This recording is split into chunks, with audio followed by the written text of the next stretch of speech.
ಜಮಖಂಡಿ ನಗರದ ಅರ್ಪತ್ ಕಾಲೋನಿಯಲ್ಲಿ 5 ಮನೆಗಳು ಹಾಗೂ ದಾನಮ್ಮ ಬಡಾವಣೆಯಲ್ಲಿ ಒಂದು ಅಂಗಡಿಯನ್ನು ಹೀಗೆ ಸರಣಿ ಕಳ್ಳತನ ಮಾಡಿರುವ ಘಟನೆ ಒಂದು ತಡರಾತ್ರಿಯಲ್ಲಿ ನಡೆದಿದೆ.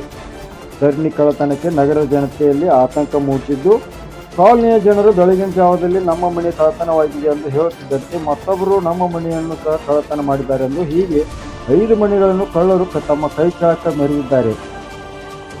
ಮನೆಗೆ ಬೀಗ ಹಾಕಿರುವ ಮನೆಗಳನ್ನು ಕಳ್ಳರು ಬೀಗವನ್ನು ಮುರಿದು ಕಳ್ಳತನ ಮಾಡಿದ್ದು, ಮನೆಯಲ್ಲಿ ಇರುವ ಟ್ರೆಜರಿ ಹಾಗೂ ಕಪಾಟುಗಳಲ್ಲಿ ಇರುವ ಸಾಮಾನುಗಳನ್ನು ಕಿತ್ತು ಹಾಕಿ ತಮಗೆ ಬೇಕಾದ ವಸ್ತುಗಳನ್ನು ಕಳ್ಳತನ ಮಾಡಿದ್ದಾರೆ ಎಂದು ಅಲ್ಲಿನ ನಿವಾಸಿಗಳು ತಿಳಿಸಿದ್ದಾರೆ.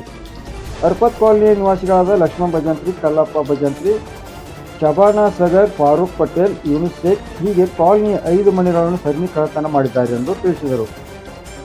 ದಾನಮ್ಮ ಬಡಾವಣೆ ಅಲ್ಲಂಪ್ರಭು ಉಪ್ಪಿನ್ ಅವರ ಕಿರಾಣಿ ಅಂಗಡಿ ಕಳ್ಳತನ ಮಾಡಿದ್ದು, ಅಲ್ಲಿನ ಚಿಲ್ಲರೆ ಕಾಸು, RMD ಗುಟ್ಕಾ ಪಾಕೆಟ್ಗಳನ್ನು ಕಳ್ಳತನ ಮಾಡಿದ್ದು, ಅರ್ಪತ್ ಕಾಲೋನಿಯ ಫಾರೂಕ್ ಪಟೇಲ್ ಅವರ ಮನೆಯಲ್ಲಿ 60 ತೊಲೆ ಬಂಗಾರದ ಆಭರಣ ಕಳ್ಳತನ ಮಾಡಿದ್ದಾರೆ ಎಂದು ಮಾಹಿತಿಯನ್ನು ನೀಡಿದರು.